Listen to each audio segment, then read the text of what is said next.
तो आज story telling में मैं आपके लिए लेकर आए हैं बिहारी जी की एक सच्ची कहानी।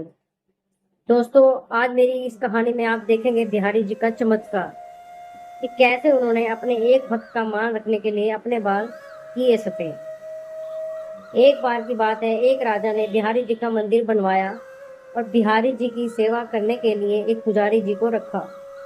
पुजारी जी प्रतिदिन बड़े भाव और प्रेम से पूजा करते थे। भगवान की पूजा करते करते पुजारी जी की उम्र बीत गई। राजा रोज एक माला अपने सेवक के हाथों पुजारी जी को भेजा करते थे।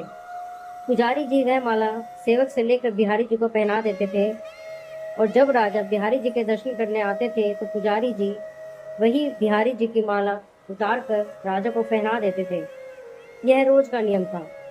रोज की भांति ही राजा ने अपने सेवक के हाथों बिहारी जी के लिए माला भिजवाई, लेकिन आज सेवक के हाथों एक संदेश भी भिजवाया कि आज राजा मंदिर नहीं आ पाएंगे। पुजारी जी ने माला बिहारी जी को पहना दी और उनके मन में विचार आया कि आज तक मैं बिहारी जी को चढ़ी माला राजा जी को ही पहनाता आ रहा हूँ। ये सौभाग्य मुझे नहीं मिला। जीवन का क्या भरोसा कब रूठ गए।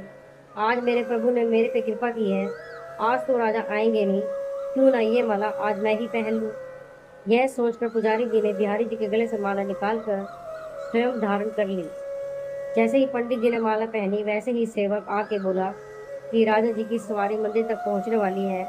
इतना सुनकर पंडित जी घबरा गए। उन्होंने सोचा, अगर राजा ने मुझे माला पहने हुए देख लिया तो मुझ पर क्रोधित हो जाएंगे। इस बहस से उन्होंने माला वापस उतार कर बिहारी जी को पहना दी।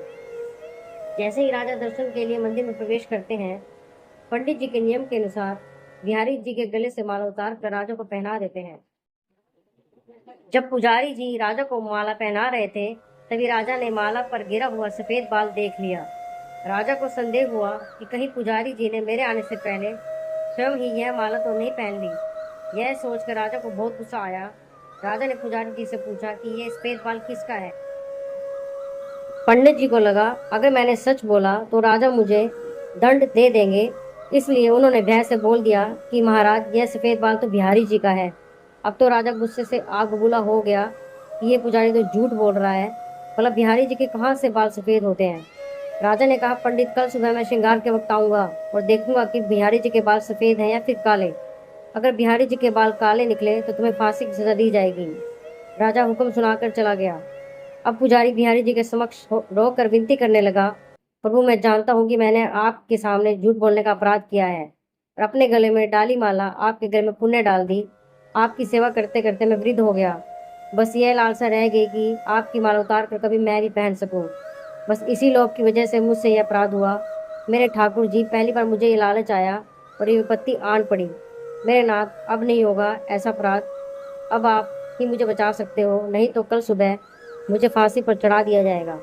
पुजारी पूरी रात रोते रोते यही कहता रहा, मुझे बचा लो प्रभु। सुबह होते ही राजा मंदिर में आ गए। पुजारी जी से कहा, आज का श्रृंगार यह स्वयं करेंगे। इतना कहकर पुजारी जी ने वह जैसे ही बिहारी जी का मुकुट उतारा तो वह देखकर हैरान हो गए कि बिहारी जी के सारे बाल सफेद थे। राजा ने सोचा कि पुजारी ने बचने के लिए बिहारी जी के बालों को सफेद रंग कर दिया है। गुस्से में तमतमाते हुए बोला कि मुझे जांच करनी है कि बाल असली है या नकली। उसने यह समझने के लिए जैसे ही बिहारी जी के बाल को तोड़ा तो बिहारी जी के सर से खून की धारा बहने लगी। राजा ने उसी क्षण बिहारी जी के चरण पकड़ लिए और क्षमा मांगने लगा। बिहारी जी की मूर्ति से आवाज आई, राजा, तुमने मुझे आज तक केवल मूर्ति ही समझा, इसलिए आज से मैं तुम्हारे लिए एक मूर्ति ही हूँ। और इस सेवक ने मुझे साक्षात भगवान समझा है। उनकी श्रद्धा का मान रखने के लिए मुझे आज अपने बाल सफेद करने पड़े और रक्त की धारा बहानी पड़ी। तो दोस्तों, यही थी आज बिहारी जी की सच्ची कहानी कि कैसे उन्होंने अपने भक्त का मान रखने के लिए अपने बाल सफेद किए। तो दोस्तों, यह कहानी किसी पुराण से नहीं ली गई है। समझो तो देव, नहीं तो पत्थर। श्रद्धा हो तो उन्हीं पत्थरों में भगवान प्रकट होकर अपने भक्त के सामने साक्षात दर्शन देने आते हैं। तो बोलो बांके बिहारी लाल की जय।